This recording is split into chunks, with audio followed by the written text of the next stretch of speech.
Yeah, so as we discuss about that SUID or SGID, that's the special permission in that file permission part. Now we are going to that exploit for that SUID and SGID. But before the exploitations, we have to understand like what is the mean of that command, because when we log into that Linux server, so we have to identify that files which that permitted with that SUID or SGID, or we can say that special that permission. So if I'm explaining that command, so that's mean the first of all that find slash. So this command starts searching from the root directory. So find and that slash, that's mean that root directory.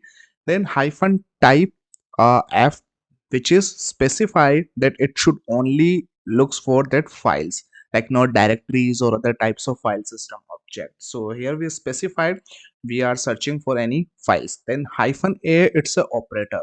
So as we like learn in the previous classes that about the operators like AND operator or operator. So for the with the help of that find command, we can use that that hyphen a, that's mean AND operator, hyphen o for that or operator. So hyphen a means it's obviously it's a logic operator, and which means that it used to combine that multiple conditions. And what's the condition? So first of all, that slash and then permission, then hyphen u plus as hyphen o, then hyphen permission hyphen the g plus as. That's mean first of all we are searching that permissions, that u plus s, that means looks for that files for that set uid, bit set for that owner.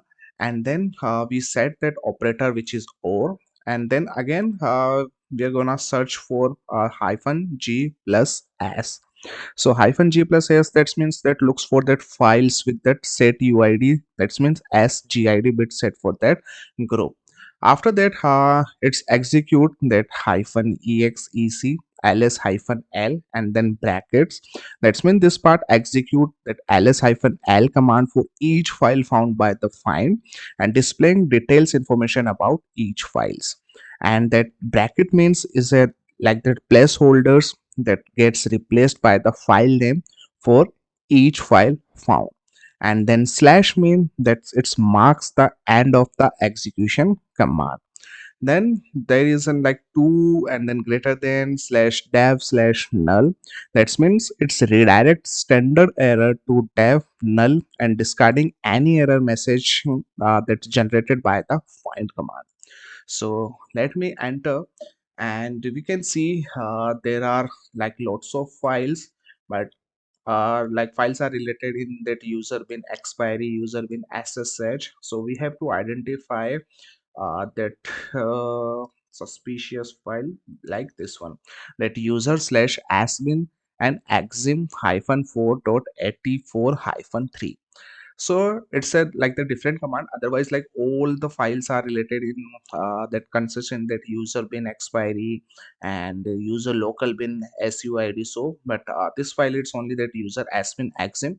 And we know about that that exim 4.84, it have that that exploit available.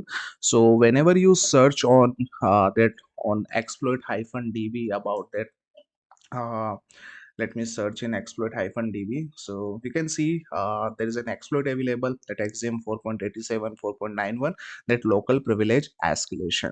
So if your exim version is like in between 4.87 to 4.91, then we can perform that local privilege escalation. And exploit database like has been that verified that it's that working that exploit, so we can download that exploit and we can run easily. Now, to run that exploitation, we have already that in our machine. So let's go on that home user and then tools. So in tools for exploitations for that SUID, so set SUID. So I've already set up in that machine, and we can see that exim. So cd exim, and there are that sh file. So we have to run that sh file, Otherwise, you can download from that GitHub and can transfer with the help of Python, that local server, as we discussed that in previous videos. So let me check that permission. So it's have that execution permission. So let me run that cv 2016 1531, and we can see that root exploited and we got that root shell. That's mean we successfully escalate the privileges. So this is like for that SUID or SGID for the known exploit available. So if you find any file, and you can search on that on internet or exploit-db or GitHub. So if there is an like already exploit available, so you can directly run to your system.